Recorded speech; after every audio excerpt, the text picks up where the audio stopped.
It is a tragedy to see angels be like beasts. I was there. The Hicernian cluster. Before the heresy made all of our tragedies minute and insignificant, a glimpse of what was to come occurred on the planet Halycon Primus, located in this cluster. I witnessed it. The complete and total annihilation of Task Force Alzalam. Reduced to ribbons of meat and liters of blood by the 9th Legion, the Blood Angels. Today we are reenacting the brutal Alzalam Massacre using Games Workshop's HORUS HERESY 2nd Edition rules. This rule set balances complexity with narrative to allow for engaging and truly gripping war games set in the Age of Darkness. Comprising each side, we have Task Force Alzalam itself, consisting of the 107th Sandjack Drop Company and the 58th Anubian Jackals Solar Auxilia. This task force is led by the Legate Marshal Elsfrek Maz and Major Helmund Rond. The Blood Angels 92nd Jump Assault Company specializes in rapid assault and overwhelming firepower.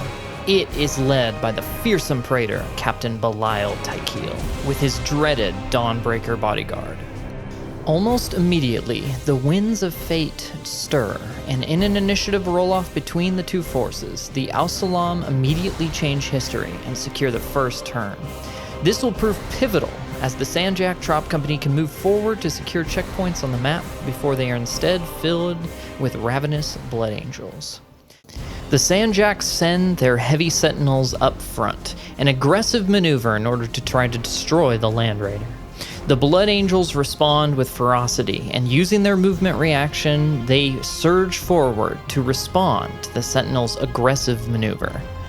Though reeling from the seemingly out-of-nowhere betrayal of the 9th Legion, Sandjack discipline remains, and they swiftly move forward to engage their new enemy with earnest aggression. It is at this point that Major Ron must make a decision he has never wanted to make. The Sandjack heavy infantry fire round after round into the Blood Angels, to no effect, however, and the Blood Angels return fire, wiping out the Essential Squad. In a cruel twist of fate, the heavy sentinels only manage to immobilize the Land Raider. The trained paratroopers of the Sandjack Drop Company fare much better, however. With mass las rifle fire, they manage to bring down a remarkable number of 9th Legionnaires.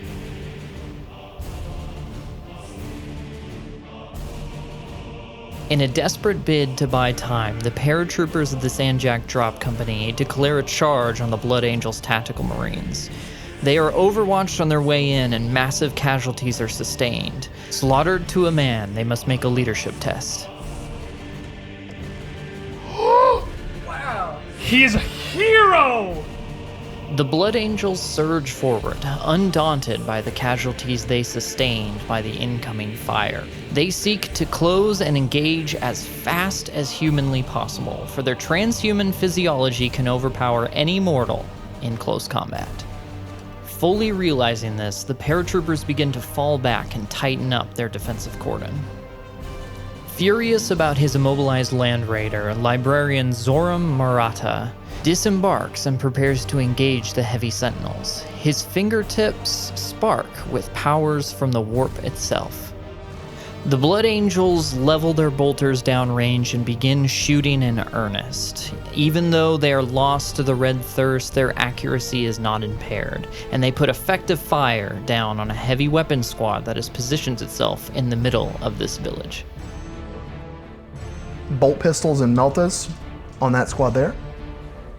The paratroopers remind us that even though they are mere mortals, they will not go down without a fight. Effective fire scythes through their ranks, but they return fire to an unexpected success, and they manage to level 3 individual assault marines. The heavy sentinels pay for their overextension and sustain very heavy damage, adding to the casualties sustained by the drop troops. Hold the line and get Maz on the Vox now! Morale checks are made, and the careful repositioning of the drop troops threatens to become a rout that the Blood Angels are quick to exploit. They fire their jump packs and hurl themselves into the wavering lines of infantry, chain swords roaring and bolt pistols snapping in a fierce rapport that threatens to slaughter the paratroopers. Casualties mount, and the once peaceful village is filled with the shrieks of the dying and the feasting of fallen angels. Major Ron begins screaming into his Vox. Damn it, Maz, where are you? Where are the 58th?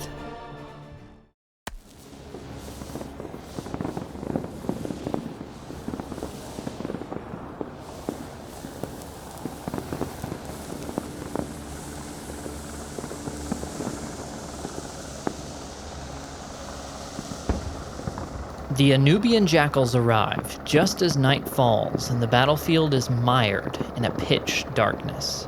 They deploy in their standard combat formation, with an armored fist in the center and their flanks protected by infantry disgorging from transports. The Jackals announce their arrival with a fury of las rifle rounds that pierce through the dark and find their mark in feasting Astartes. Blood Angel's counterfire is effective, however, and a morale check must be made. Oh my god! These militiamen, charged forward. They're not doing much damage, but what they are doing is they're pulling their dead comrades away from the grasping arms of the Blood Angels. They are selling their lives to protect their fallen. Contemptor and Candius Raphian descends from the skies and quickly makes contact with the Jackal's infantry on the right flank, with such a fury that they are forced to rout. Major Rond is threatened by an opportunistic Blood Angel, who he engages in single combat. However, despite winning the duel, he is still forced to fall back under the horrifying battlefield conditions. Facing a collapsing center, Legate Marshal Maz orders a general advance and assigns his elite Velataris to screen the center with Volkite and axes. Lieutenant Wanuk directs his vanquishers to pour fire on the threatening dreadnought and wipes it out in a single volley.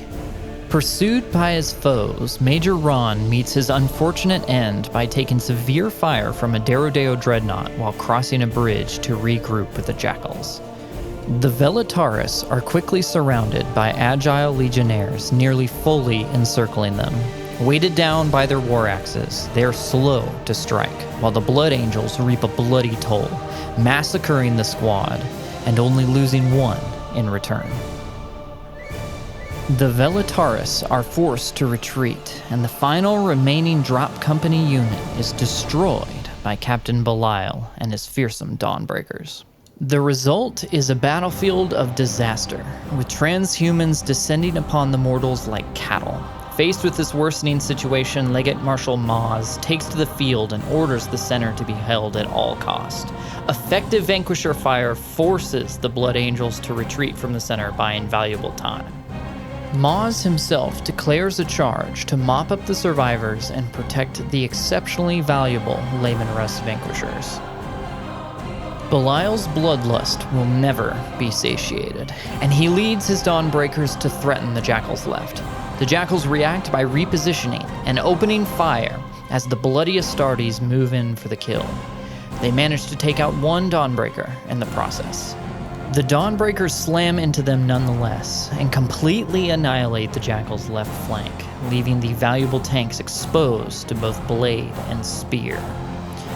This leaves the Field Marshal in a precarious position, and he wipes the remaining Astartes from the center of the field. As he consolidates and reviews his tactical position, he knows there is only one option. A challenge is declared, but Belial's superior transhuman physiology allows him to attack first, and in a series of unlucky rolls, the Legate Marshal is laid low. There will again be no survivors this day, only monsters.